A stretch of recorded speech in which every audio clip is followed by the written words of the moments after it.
Independence, સ્વતંત્રતા. એક રિલેશનશિપમાં કઈ રીતે ડિસાઇડ થાય કે કેટલી ઇન્ડિપેન્ડન્સ હોવી જોઈએ? જ્યારે આ સવાલ મનમાં આવ્યો ત્યારે બધેથી પહેલી વસ્તુ મનમાં આવી કે શું હું એ વ્યક્તિ માટે કોઈ વસ્તુ છોડી શકું છું, ત્યાગી શકું છું કે નહીં?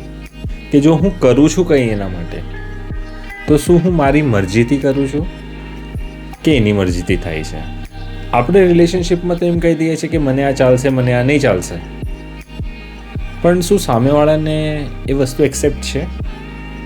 જસ્ટ એન એક્ઝામ્પલ કે હું કોઈ છોકરી સાથે વાત કરું, એ સામેવાળાએ ચલાવવાનું, પણ એ છોકરા સાથે વાત કરે એ ન ચાલે.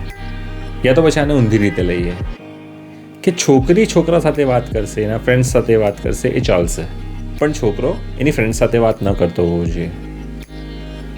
આ લોજિક એકચ્યુઅલી સમજાતું નથી કે તમે કરો એ ચાલે, અમે કરીએ એ ન ચાલે.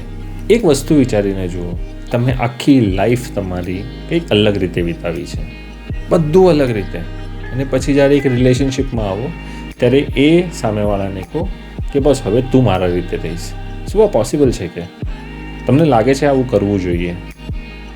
એક વસ્તુ ધ્યાનમાં રાખજો, જ્યારે તમે એમ કહો છો you are not allowed to do this, ત્યારે એ વિચારી જુઓ even you are not allowed to do this. જો તમે એ વસ્તુ કરતા હશો તો તમને કોઈ અધિકાર નથી સામેવાળાની વસ્તુ કરતા રોકવાનો. અને જો તમે સામેવાળાને એઝ ઇટ ઇઝ એક્સેપ્ટ કરી લીધો તો પછી તમારા રિલેશનશિપમાં ક્યારેય પ્રોબ્લેમ થશે જ નહીં. જેલસી, પોઝેસિવનેસ બધું આવે, બધું એક રિલેશનશિપનો પાર્ટ છે, બટ બધાથી ઉપર છે ટ્રસ્ટ. અને જો એ ટ્રસ્ટ કરશો તો રિલેશનશિપ ક્યારે નહીં તૂટે. વિચારી જુઓ.